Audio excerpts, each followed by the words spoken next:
Nos da mucho gusto que esté usted en esta hora aquí, como decíamos hace un momento, nada más que ahorita como veo ya un poquito más gente, por eso volvemos a dar la bienvenida. Sean todos bienvenidos a la casa de oración de la Iglesia Universal de Dios de Ciudad Mendoza.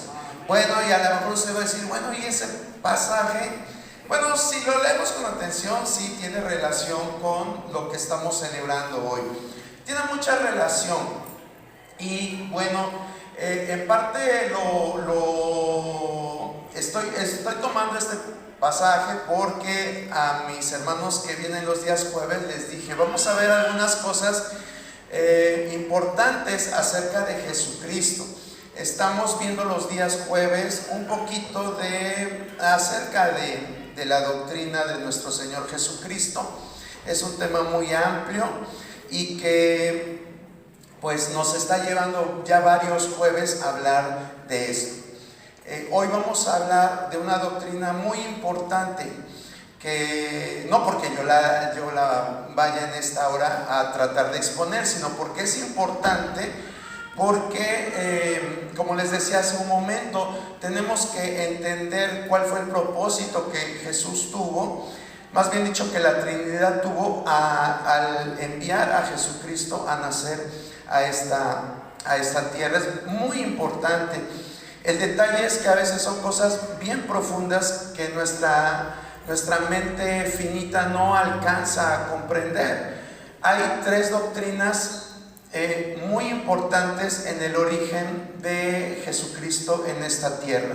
Tres doctrinas que son muy, muy importantes. Me hubiera gustado pues hablar de ellas en este día porque es un día especial, pero si a duras penas y por el tiempo que tenemos me va a costar algo de trabajo hablar de una tan solo. Ahora imagínense de las tres. ¿Cuáles son esas doctrinas? Bueno, una de esas doctrinas es de lo que vamos a tratar de hablar el día de hoy, que es la encarnación. Otra doctrina que es muy importante es el nacimiento virginal de Jesucristo. Y la tercera es la impecabilidad de Jesucristo. Yo sé que todos tenemos nociones de estas doctrinas, pero realmente estudiarlas es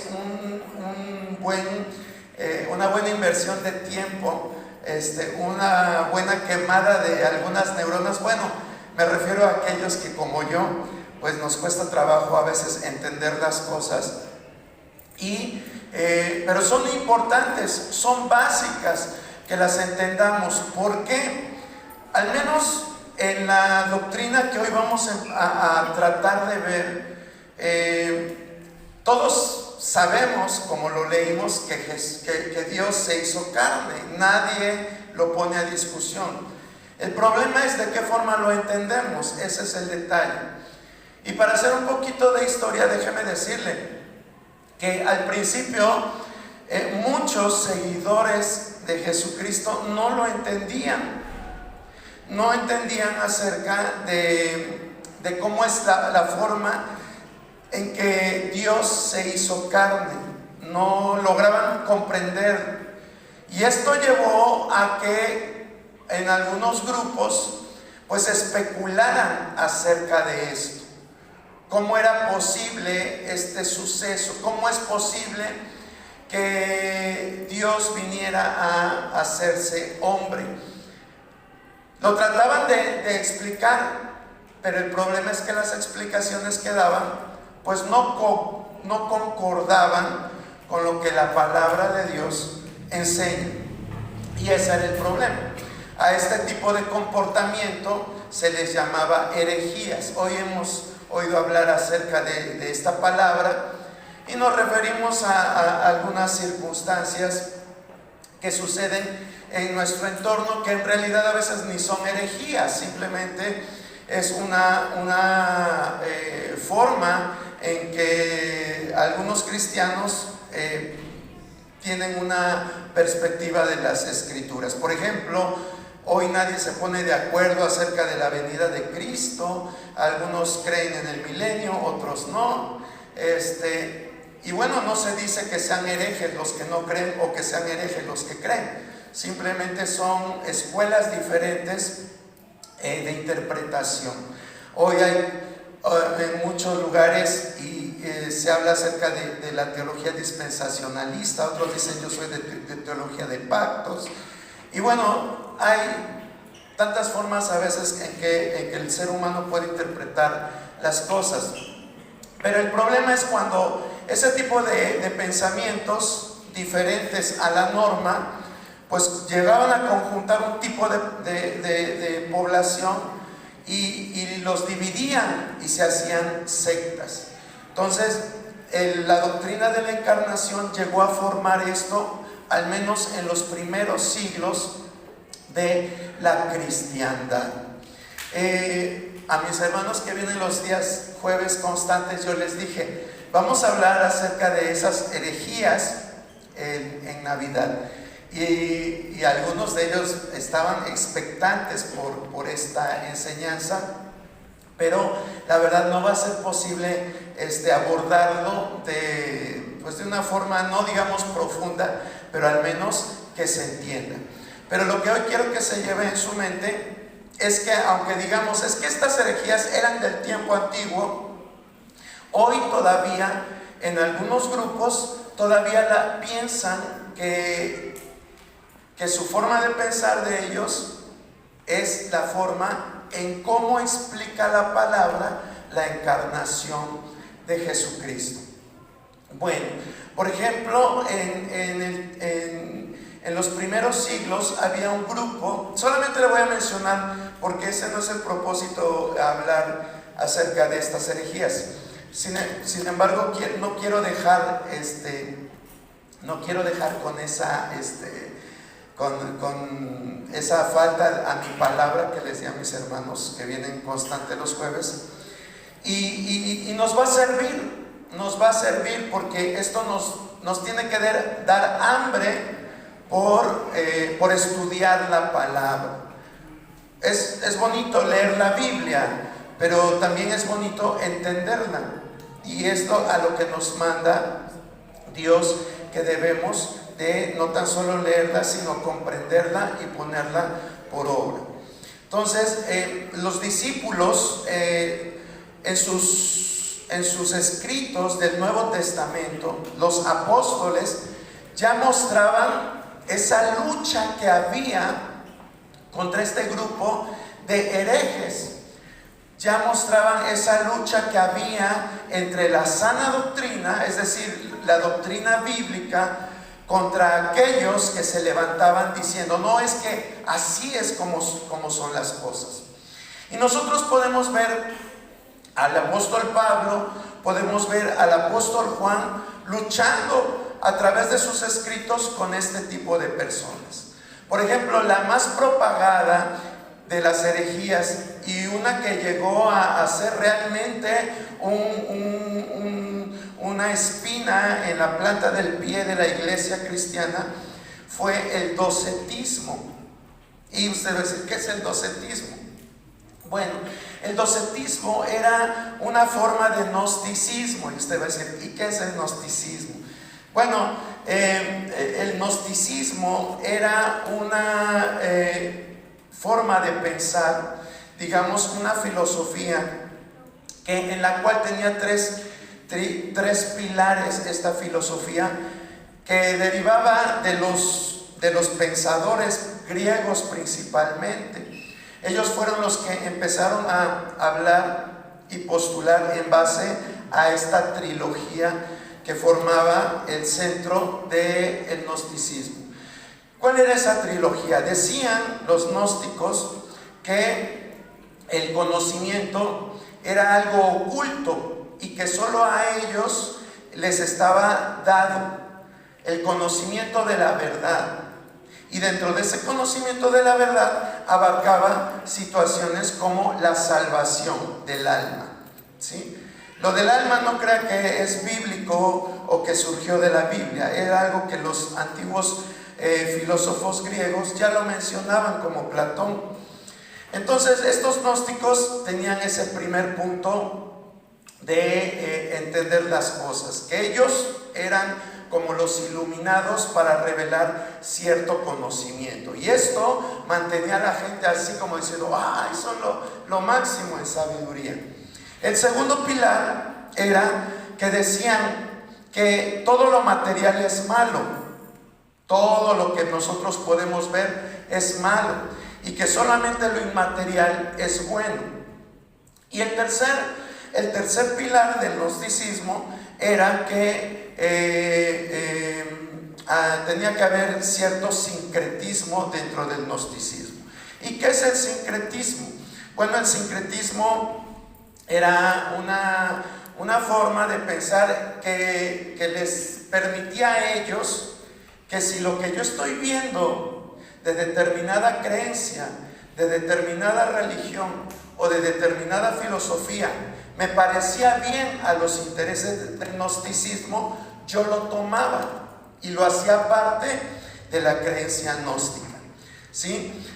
Y bueno, con esta forma de pensar, los gnósticos escucharon hablar del Evangelio y dijeron, esta forma de pensar de Jesucristo es muy buena, la vamos a tomar. Y tomaron el Evangelio también ellos y lo desvirtuaron. Lo desvirtuaron, ¿por qué? Lo desvirtuaron porque ellos decían, bueno, nuestro segundo pilar de pensamiento es que todo lo material es malo y todo lo inmaterial es bueno. Entonces, si Jesucristo es Dios y Dios es alguien inmaterial, es bueno. Por tal motivo, Él no pudo hacerse carne porque la carne es mala, la carne es materia. Y de esta forma, ellos empezaron a propagar que Jesucristo sí había venido, que sí eran válidas sus enseñanzas, que sí eran válidos sus milagros, pero que no había, en primer lugar decían, Jesucristo no nació de una virgen. Porque si Él hubiera nacido de una virgen, se hubiera contaminado. ¿Por qué? Porque la madre, aunque sea virgen o no fuera virgen, era materia. Y Él no podía pasar por algo material. Lo segundo que decían es que realmente Jesucristo, si es Dios, no pudo hacerse carne. Porque Dios no es malo, es bueno. Y la carne, es decir, lo material, es malo. ¿Hasta aquí me van entendiendo? Ok, bueno. Gracias a Dios por esos amenes. Entonces ellos pensaban, así para abreviar lo que les quiero decir, que Jesucristo era como un fantasma, que sí estuvo entre la gente, pero no era alguien material, sino que él tenía una esencia inmaterial. Y de esa forma, los docetistas, que vuelvo a repetir, era una rama del gnosticismo, de esa forma se infiltraban en las iglesias y llegaban diciendo esto y dividían las congregaciones. Y Pablo y Juan, al ver todo esto, entonces empezaron a hacer escritos que contrarrestaban ese tipo de doctrinas. Y eso nosotros lo podemos ver, por ejemplo, si usted quiere ayudarme para corroborar esto, en la primera carta de Juan, primera de Juan 1:1. Primera de Juan 1:1.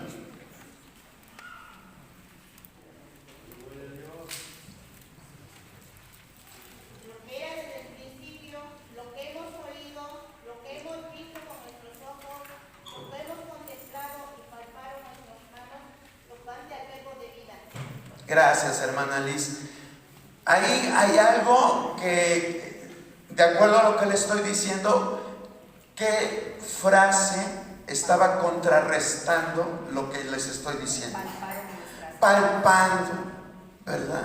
Por eso el apóstol Juan es específico y dice, lo que palparon nuestras manos. ¿A quién palparon? A Jesucristo. Sí, a Jesucristo fue al que palparon. Ahí mismo en primera de Juan, en el capítulo 4, también hace referencia Primera de Juan, capítulo 4, verso 2 y 3. En esto conocer el Espíritu de Dios, todo espíritu que confiesa que Jesucristo ha venido en carne es de Dios, y todo espíritu que no confiesa que Jesucristo ha venido en carne no es de Dios. Y este es el espíritu del anticristo, el cual vosotros habéis oído que viene y que ahora ya está en este mundo. Gracias, hermana Liz. Entonces vean cómo nuevamente el apóstol Juan en esa epístola, aunque es tan pequeñita, pero está refutando esa doctrina gnóstica que decía que Jesús no había venido en carne, que solamente era un ser inmaterial y que en ningún momento Él sufrió como humano todo lo que se mencionaba acerca de Él. Entonces dice que aquel que se oponía o el que decía que Jesús no había venido en carne, ese era el espíritu del anticristo. ¿Sí? Cuando hablamos de esto el jueves, hablábamos un poquito más extenso acerca de esto, porque esto nos lleva a ver algunos otros puntos. Por el tiempo no lo vamos a mencionar, pero es importante que tengan en cuenta esto. El apóstol Juan refutaba esto. Y les decía también que el apóstol Pablo, si nosotros nos vamos a Gálatas 4:4, ahí vemos cómo también el apóstol Pablo está defendiendo esa naturaleza humana de nuestro Señor Jesucristo. Si alguien lo puede leer, por favor. Pero cuando vino el cumplimiento del tiempo, Dios envió a su Hijo, nacido de mujer y nacido bajo la ley. Gracias, hermana Elia. Ahí dice, nacido de mujer. ¿Sí? Entonces cuando él se levantaba y hablaba en el púlpito, vamos a pensar que eran iglesias como las de aquí, aunque en realidad no lo eran así, pero vamos a pensar que Pablo se paraba y cuando exponía su cátedra, él empleaba este tipo de lenguaje para que esos gnósticos que estaban contaminando con su falsa doctrina a la iglesia se replegaran y la gente escuchara realmente lo que la palabra de Dios enseñaba. Bueno, eso es una de varias herejías que surgieron durante los primeros siglos de la iglesia cristiana. Yo les quería compartir 6, pero bueno, no va a ser posible que compartamos las 6. Les quería mencionar acerca de los ebionitas y de los gnósticos, que ellos estaban en contra de la naturaleza de la naturaleza divina de Jesucristo. Ellos estaban en contra de esa naturaleza divina. Los ebionitas y los arrianos eran los que estaban en contra de la naturaleza divina. Los gnósticos y los apolinaristas estaban en contra, ellos sí, de la naturaleza humana. Y había otro grupo, otras dos herejías, que eran el eutiquianismo y el nestorianismo, que estaban en contra de las dos naturalezas de Jesucristo, tanto de la humana como de la divina. Todos sabemos que Jesús tiene dos naturalezas.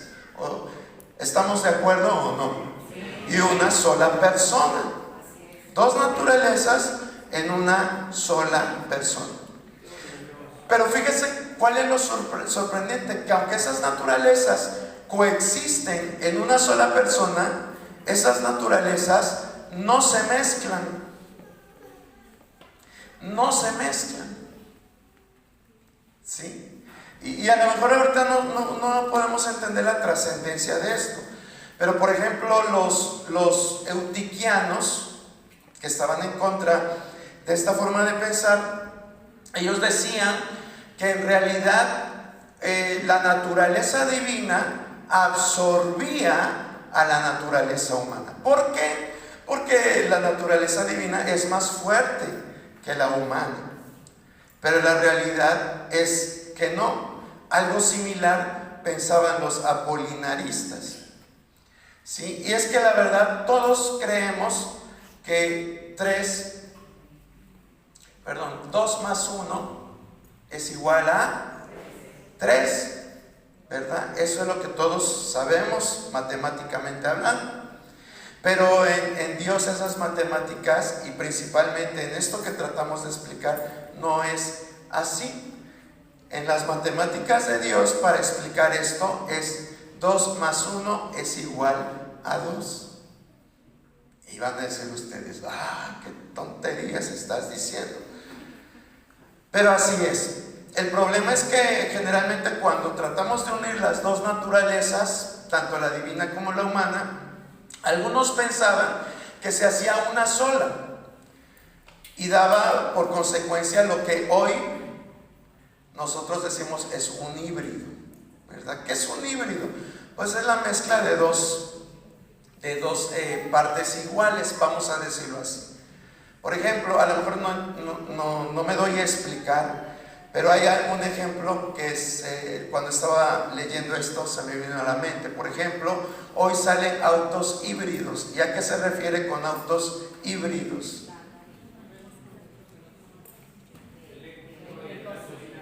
Que tienen dos formas de funcionar, ¿verdad? Nuestro hermano Gaby dice una eléctrica y otra todavía con gasolina. Eso a grosso modo es algo híbrido, ¿verdad? Que puede funcionar en dos aspectos el auto, ¿sí? Entonces, algunos entendían de esa forma lo que Jesucristo era.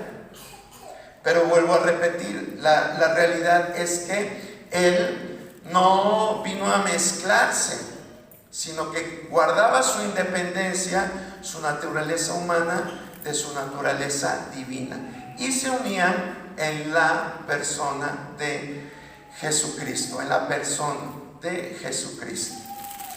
¿Y por qué salió este deseo de retomar esto de las herejías?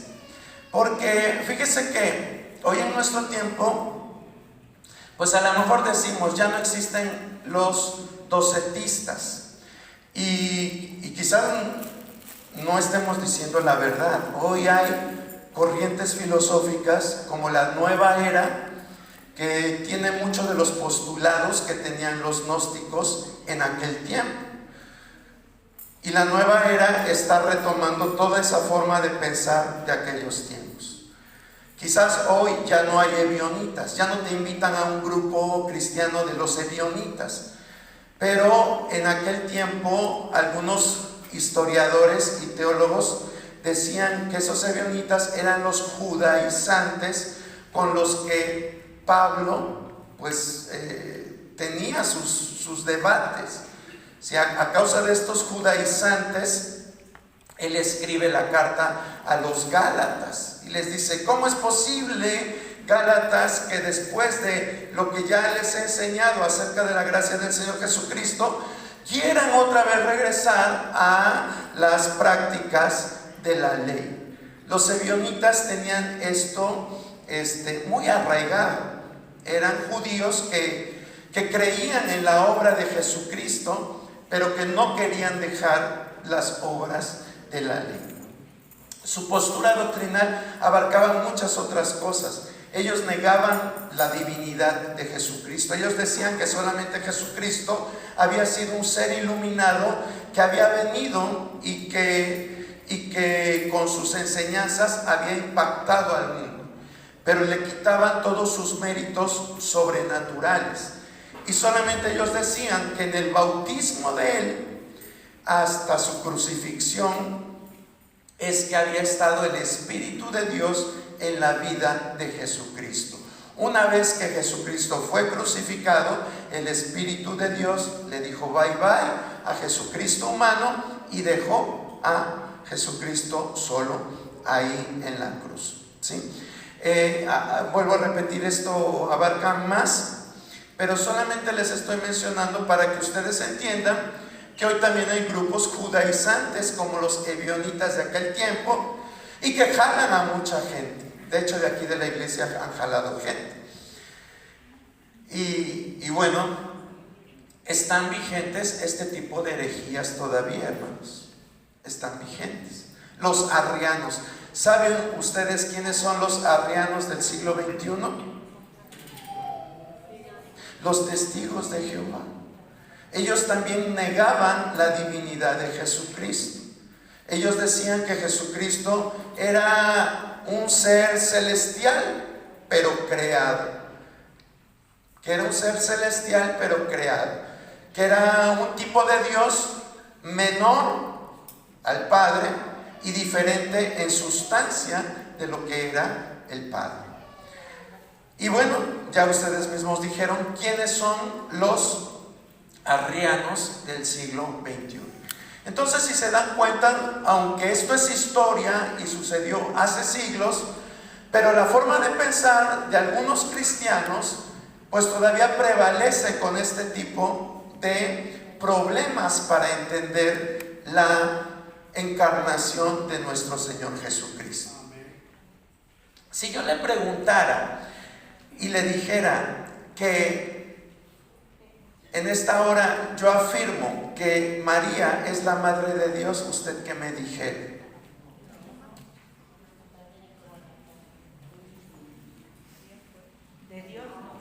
De Dios no, ¿verdad? Es lo que nosotros, por nuestro razonamiento, lo podemos afirmar. Pero, ¿qué le parece que esto era una herejía en los primeros siglos? Había un varón que fue patriarca de Constantinopla allá por el año 428. Se llamaba Nestorio, ¿verdad? De ahí viene una herejía que se le llamaba el nestorianismo. Y básicamente lo que sirvió para que tacharan de hereje a Nestorio era lo que hoy algunos pensamos, que María fue la madre de Jesús, pero no la madre de Dios. ¿Sí? Eso lo tacharon de herejes allá por los primeros siglos del cristianismo. Era una herejía decir eso. Y no crea que ya había surgido la Iglesia Católica, porque algunos de nosotros decimos, es que lo que dicen los católicos, eso es una herejía. Y por eso es que decimos, María no puede ser la Madre de Dios.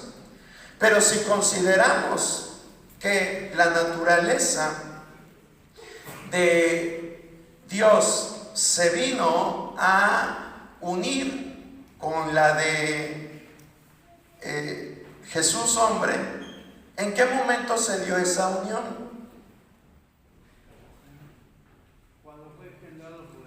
Cuando fue engendrado por el Espíritu Santo. ¿Y eso sucedió antes o después del nacimiento? Antes, de verdad, del nacimiento. Entonces, por eso es que los cristianos de los primeros siglos decían, es que sí, María fue la Madre de Dios.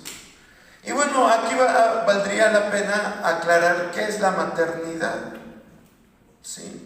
Maternidad es simplemente dar a luz un ser. Y Jesucristo, como ser con dos naturalezas, ya venía la naturaleza divina en el paquete, vamos a llamarlo así, que traía María en su vientre. De hecho, si nosotros vamos al Evangelio de Lucas, así como que se quedaron callados, como diciendo, qué mentiras nos está diciendo, ¿verdad? Como que así los veo sospechosos. Y Lucas 1:35, ¿qué dice?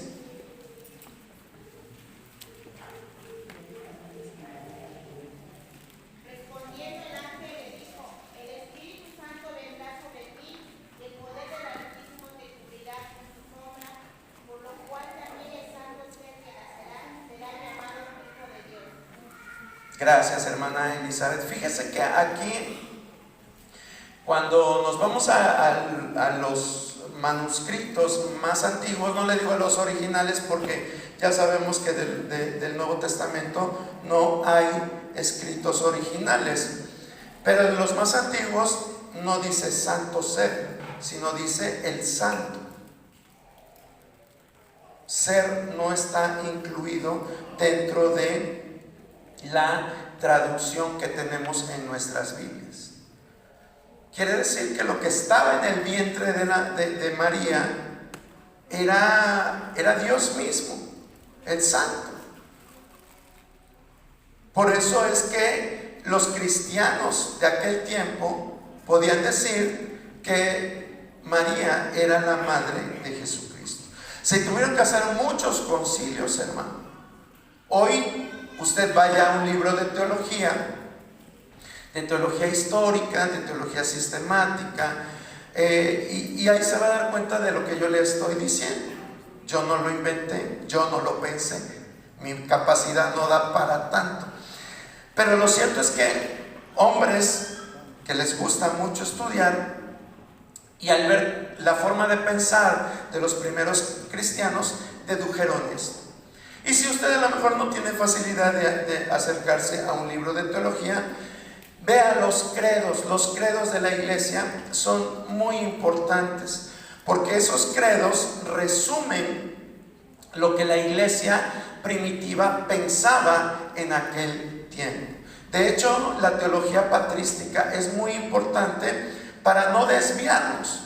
En esos tiempos se hicieron el concilio de Nicea, el concilio de Éfeso, el concilio de Constantinopla, el concilio de Calcedonia, y fue precisamente en este concilio de Calcedonia donde se tachó de hereje a Nestorio por decir que él no era, por decir que María no era la madre de Dios. ¿Sí? Está en la historia documentada. Si a lo mejor le estoy moviendo sus creencias, discúlpeme, pero fue una inquietud que surgió el jueves pasado, y yo le dije a mis hermanos, lo vamos a ver ahora que se acerca precisamente el día de Navidad, para que veamos que aunque nosotros decimos, es que me queda perfectamente claro qué es la encarnación, a veces no la entendemos a fondo. Y por eso es que, vuelvo a repetir, hoy muchas de las herejías de aquel tiempo están surgiendo en estos últimos siglos también. Pero bueno, vamos a ver rápidamente un pasaje. Dios mío, ya se me acabó el tiempo. Solamente quiero que busquemos en Filipenses, perdón. Para el jueves, sí, hermano, el jueves les invitamos para que vengan. Fue un ganchito para que vengan los días jueves, hermano. Vamos a Filipenses, hermano. Filipenses, capítulo 2.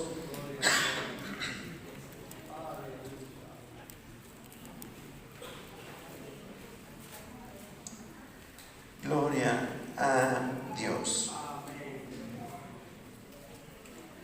Dice este pasaje en el verso 5. ¿Ya lo tienen? A ver, póngase en pie para que no se me duerma.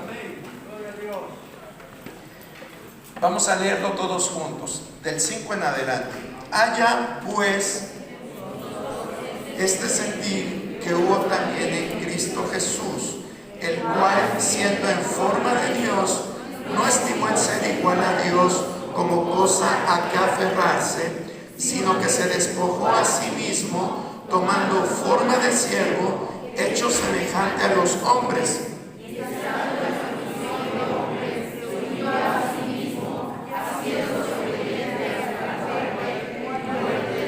Hasta ahí, pueden sentarse. Bueno, vamos a solamente, les voy a leer rápidamente esto, porque esto nos habla acerca también de la encarnación. Esto nos habla acerca de la encarnación, ¿sí? Les voy a comentar que al hacerse carne, Él se despoja, así lo dice la palabra, se despoja tomando forma de siervo. El despojar, nosotros ¿cómo lo entendemos? Por ejemplo, yo me despojo de mi saco, ¿y qué significa eso? Que yo me lo quito, ¿verdad? Esa es la forma que nosotros entendemos acerca de despojar. Pero en realidad bíblicamente y de acuerdo a lo que menciona Pablo aquí, eso no es despojar, de acuerdo a lo que él menciona acá. El despojo que sufre Cristo no es de su esencia divina, sino de sus privilegios como Dios. ¿Sí? Él en ningún momento deja de ser Dios. Él siempre fue, porque sabemos que tiene una preexistencia, sabemos que fue en el momento de la encarnación y que siempre será Dios, al igual que el Padre. El Padre no es más, el Hijo no es menos, ¿verdad? Son iguales, porque son la misma esencia. Y entonces, ¿qué se refiere al decir con despojó? Simplemente significa que Él se vacía, porque eso es lo que significa despojo, vaciarse. Aplicando el griego, hermano, eso es lo que significa, se vació. ¿En dónde se vació? Cuando usted vierte una jarra de agua en un vaso, podemos tomar ese ejemplo como que usted está vaciando, ¿verdad?, agua en un recipiente más pequeño. Bueno, el ejemplo es burdo y alguien lo puede cuestionar, pero para fines prácticos eso es el despojo que sufre Cristo. No pierde su esencia. El agua que usted vertió de la jarra al vaso no perdió sus características, no dejó de ser H2O, que es la estructura molecular del agua. Siguió siendo H2O, solo que en un recipiente diferente. Eso es el despojo. No vaya usted a creer que perdió atributos. Sus atributos permanecieron ahí. El detalle es a dónde fue que radicó la divinidad de la segunda persona de Cristo. Y lo dice también Filipenses. Dice que se despojó tomando forma de siervo, hecho semejante a los hombres. Quiere decir que Jesús, Dios, se vino a ser hombre. Y no un hombre se hizo Dios. Parece que es lo mismo, pero no es lo mismo. Dios se vino a humanizar. Por eso es que Él no perdió sus atributos divinos, no perdió su esencia divina. Y en esa condición, como persona, como ser, lógicamente que no perdió, pero adquirió. Tú no pierdes, pero adquieres. ¿Qué adquirió? Adquirió cualidades humanas.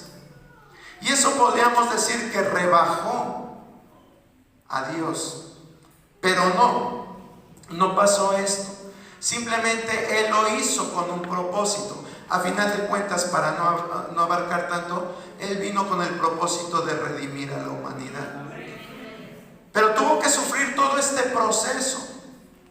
El hecho de que viniera a humanizarse significa que Él iba a tener las cualidades de un ser humano. Por eso dice, hecho semejante a los hombres. Y un hombre, ¿qué pasa con nosotros? Caminamos 10 kilómetros y ¿qué nos pasa? Nos cansamos. Está un sol en su máximo esplendor y tú estás haciendo un ejercicio extenuante. ¿Deseo de qué tienes? De agua, ¿verdad? Te pegan y ¿qué pasa? Te duele. Bueno, pues todo esto fue lo que adquirió la segunda persona de la divinidad al hacerse hombre. Por eso dice, hecho a semejanza de los hombres. Y no obstante con eso, dice que Él se hizo siervo.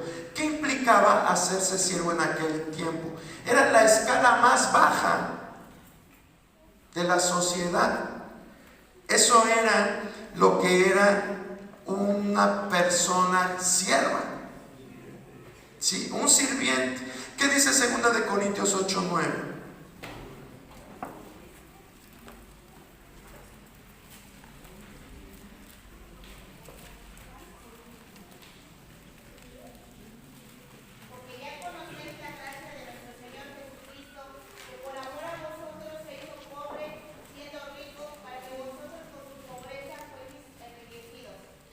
Gracias, hermana Liz. Esto nosotros lo leemos fácil y rápido, pero en eso consistió la humillación, que más abajo dice en el verso 8, dice: y estando en esta condición, ¿cuál condición? De hombre y siervo. En esta condición se humilló a sí mismo, haciéndose obediente hasta la muerte, y muerte de cruz. ¿Sí? Él vino en una calidad de subordinado para hacer la voluntad de ¿quién? Dice: yo no he venido a hacer mi voluntad, sino la voluntad de mi Padre. Yo no actúo de mí mismo, sino yo hago lo que veo hacer a mi Padre. Él en Juan también dice: el Padre es mayor que yo. Y a lo mejor usted me puede decir: oye, pues no acabas de decir que son lo mismo. Sí, son lo mismo, solo que en su condición de hombre, Él se subordinó y vino a servir y vino a hacerse obediente al Padre.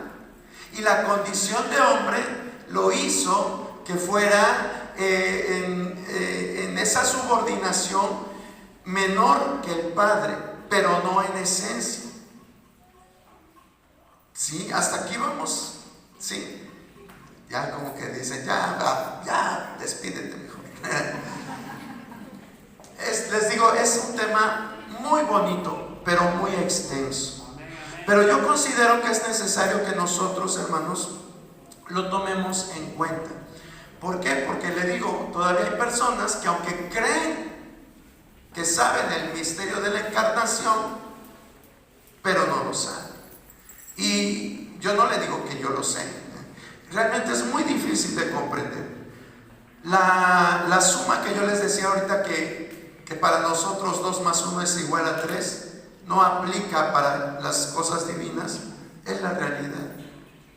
Para Dios 2 más 1 es igual a 2, haciendo referencia a la naturaleza divina. Si quieres saber por qué, le invito a que venga el próximo jueves. Pero lo que quiero en esta hora que nos llevemos a nuestra casa y en nuestro corazón es que lo que pasó en ese momento, en ese tiempo, hace 2000 años, que no podemos precisar el día, fue algo muy grande, hermano. Fue algo que conmovió los cielos, que tuvo que conmover la tierra. Y aún en nuestro tiempo lo debemos de tomar de esa forma. Fue un suceso gigante. A lo mejor usted, de las cosas más impactantes que recuerda, quizás fue el terremoto que México sufrió en 1985. O a lo mejor alguna situación particular que usted ha sufrido en su vida. O que quizás algo que le ha traído mucha satisfacción. Lo que Cristo y la Trinidad en general en ese momento de la encarnación estaba pasando fue un suceso de dimensiones y de escalas tremendas. Es por eso que nosotros nos reunimos y celebramos, porque aunque la encarnación fue antes que naciera, pero el nacimiento fue el resultado de esa encarnación.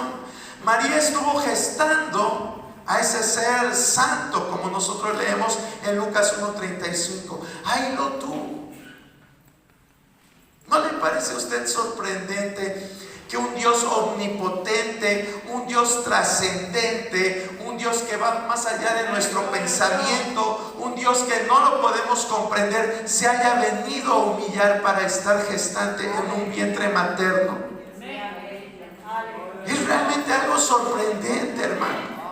Que tuvo que dejar su gloria. Él dice: Padre, en los últimos momentos de cuando Él estaba con sus discípulos, dice: Padre, devuélveme la gloria que tenía cuando estaba contigo.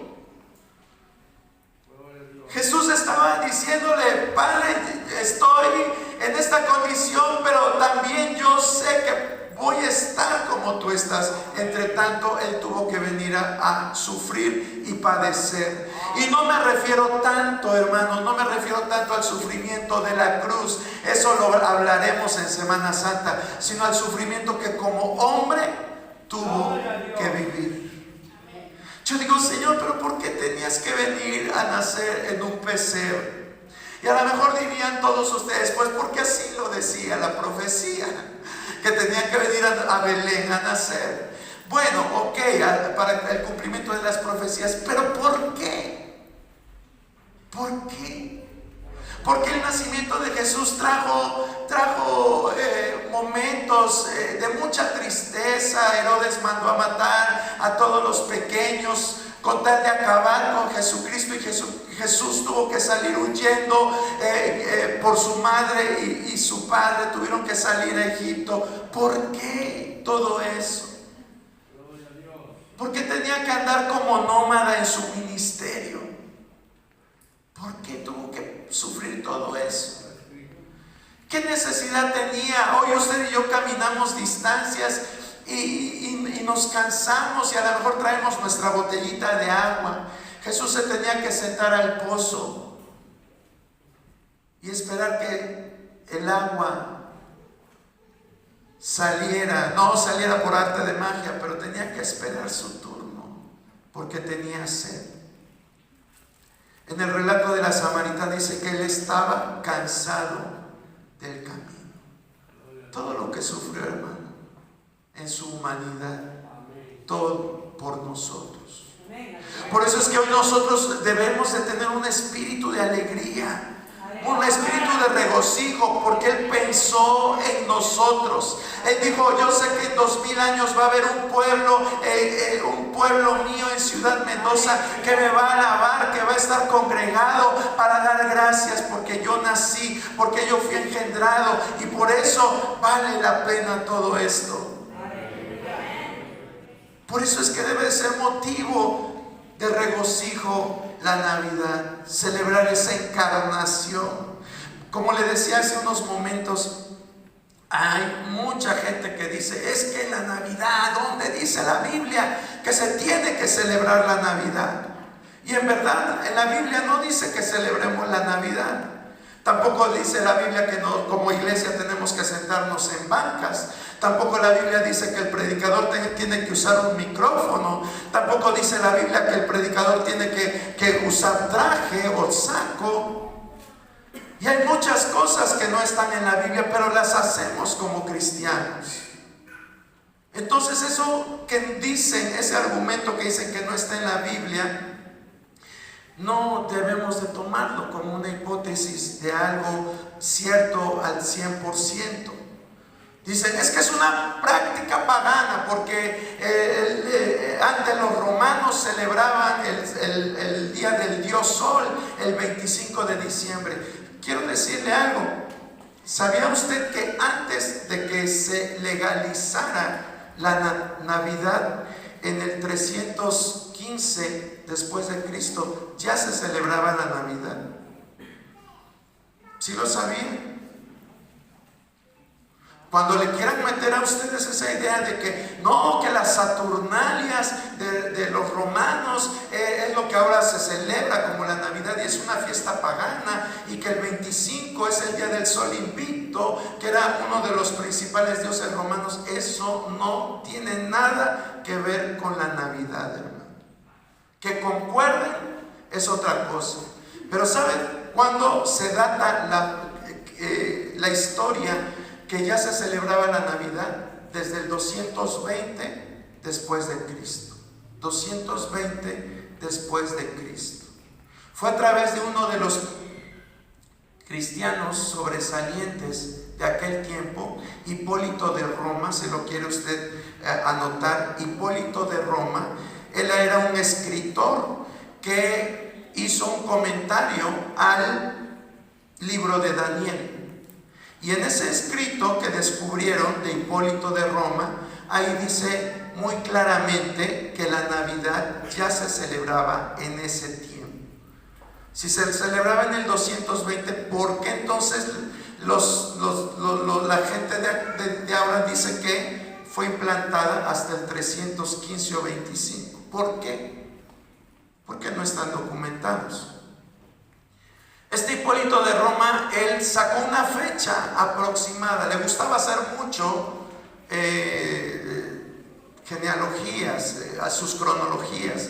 Él estableció una fecha para el inicio de la humanidad.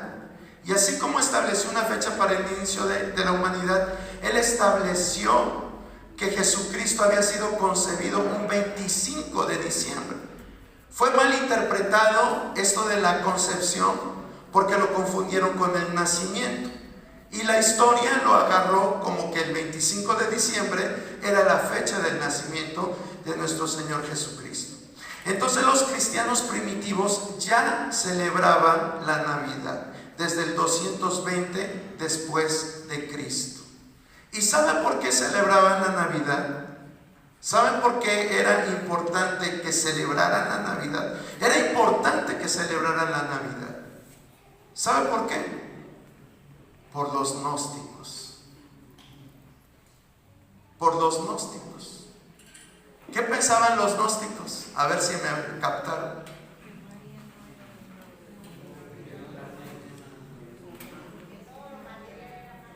Que todo lo material era malo, ¿verdad? Entonces Jesús no podía ser material, no podía ser carne, porque era malo. Entonces, estableciendo una fecha de nacimiento, los cristianos de aquel tiempo dijeron: con esto también vamos a contrarrestar la falsa creencia de que Jesús fue inmaterial. Y por eso es que le dieron importancia a la celebración de la Navidad. Eso está en la historia, yo no me lo saqué de la manga, solamente que sí hay que rebuscarlo algo, invertirle un poquito de tiempo para poder descubrirlo, porque las redes sociales, los canales de video, las plataformas están llenas de gente que dice que la Navidad es pagana, pero la realidad es que no es así. La Navidad no es pagana, es algo que lo estableció la iglesia primitiva para defender la doctrina de la encarnación de nuestro Señor Jesucristo. Gloria a Dios. Y bueno, y la palabra de Dios, aunque no dice que celebremos la Navidad, pero solamente le voy a pedir que lea el Salmo 89:5 y alguien más que busque Salmo 145, 3 y 4. Con esto terminamos. Salmo 89:5 y Salmo 145, 3 y 4. Celebrarán los cielos tus maravillas, oh Jehová, tu verdad también en la congregación de los santos. Gracias, hermano David Alfredo. Fíjese lo que dice el salmista. Dice: celebrarán los cielos tus maravillas, oh Jehová, tu verdad también en la congregación de los santos. ¿No le parece a usted que la encarnación es una maravilla y que por tal motivo nosotros debemos de celebrarla? Uy, no, estamos en la luna.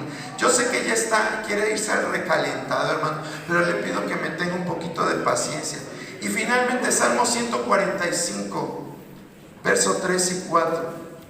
Grande es Jehová y digno de suprema alabanza, y su grandeza es inescrutable. Generación a generación celebrará tus obras y anunciará tus poderosos. Gracias, hermana Mireya. Gloria a Dios. A mí me emociona todo esto porque dice: generación a generación celebrarán tus obras. La encarnación es una obra sublime, hermano.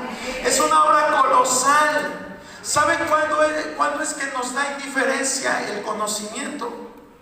Cuando no lo sabemos o cuando no lo entendemos. Pero yo creo que todos podemos entender hoy que Dios se vino a ser hombre y que esto fue un plan para salvarnos, hermano.